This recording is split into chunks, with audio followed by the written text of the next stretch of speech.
But also what I think is important to ask the students. Yeah.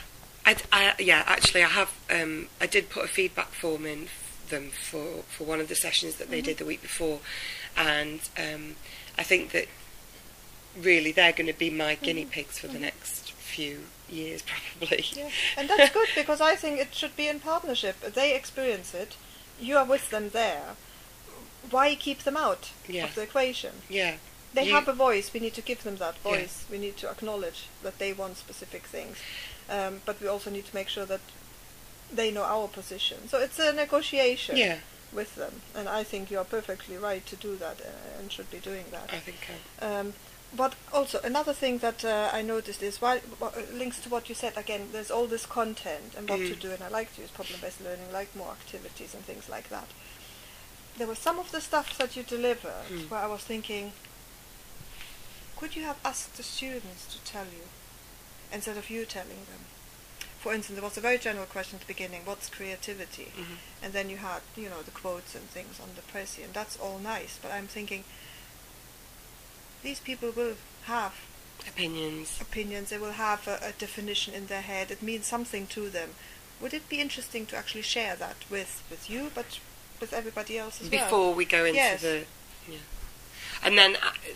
using things like the post-it notes, or just them shouting words out and me writing them down on a board. Yes, and it doesn't even need to be you all the time. You could, get one of those. Get one of these people out and do it, or have them in 2 groups. You had 8. You could have 4 and 4. Get them to work in smaller groups so they feel more confident and not singled out in front of everybody. And then let them do a poster. Let them put the main things in. It's up to you what you do, but I think you need to move away slightly from you being the center of the action, shifting it to them.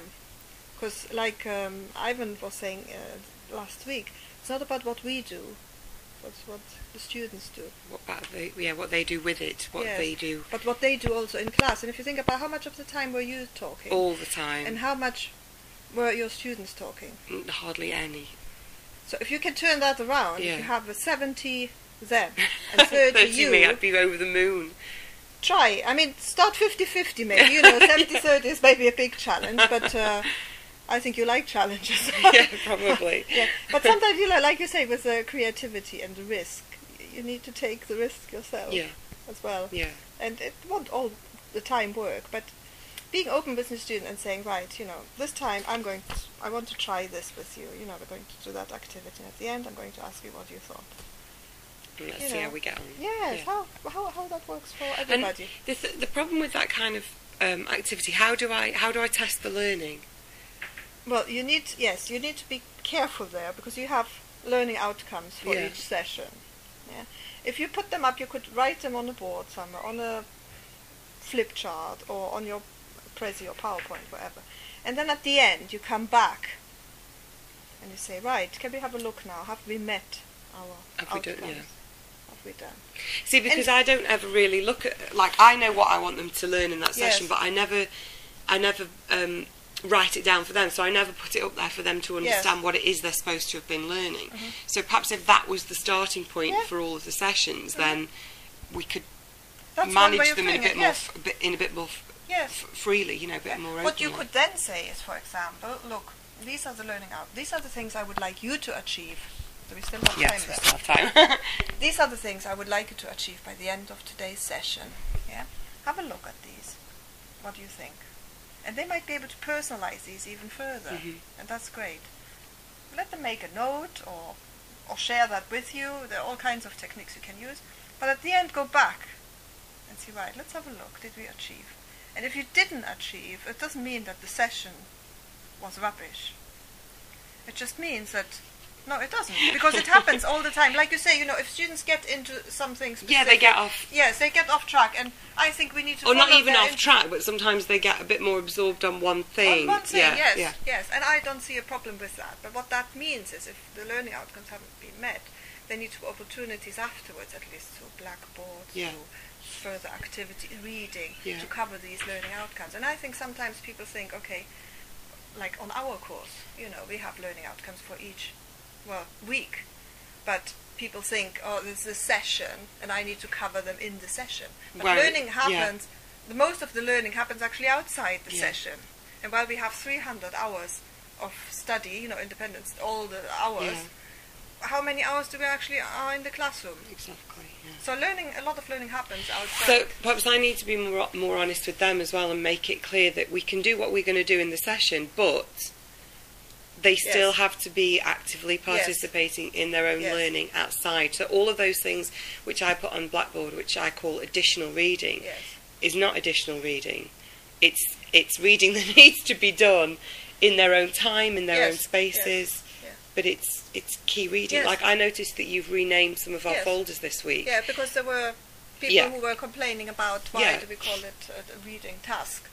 And sometimes it is about, the words we use, and people misinterpret or don't understand, and it's making it in a way that, making it clear. And if it's a reading club, we'll see how it goes. It's a reading club. So what that's else? what it is. Well, these are the main things. Like I said, more engagement, like you had identified. I didn't say anything new. Be more experimental. Give them the voice. Have these activities and ask for the feedback informally. It might be a form. It might be just at the end. Let me know how do you think that session went. Think about how the seating is, where they are. If you're doing group work, they don't need to see in lecture style, and you don't need to emphasize that this is a lecture. It can just integrate be a session. theory and practice into one. It's a session. Do whatever you feel and what your students will get most out of it, and that's it. But overall, I was really pleased. A lot of preparation.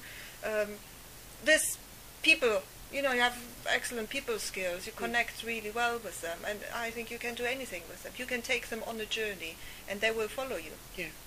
Because they know you will do it because you care and you want them to learn. I do, I do. So, which is why I stay just do it. Stay up till God knows what time preparing. You spend a lot of energy. I do, because it matters to me that they have a good experience. Yes, but focus maybe perhaps your energy in designing more interactive sessions and less instead of content, because like we said also last week, content is everywhere. They can find the content themselves. And they can access it, like you said, in Blackboard before or afterwards. It's up to you how you organize it. Perhaps I'm not using my time very effectively in the sense that I'm over-preparing for lectures, whereas what I should be doing is preparing for more creative sessions. Prepare for interaction. And this will help, this lecture session. You tell me afterwards. Well, I already looked at some of the material and it was wonderful. I just didn't get through all of it. Well, we'll go through it together. Thanks.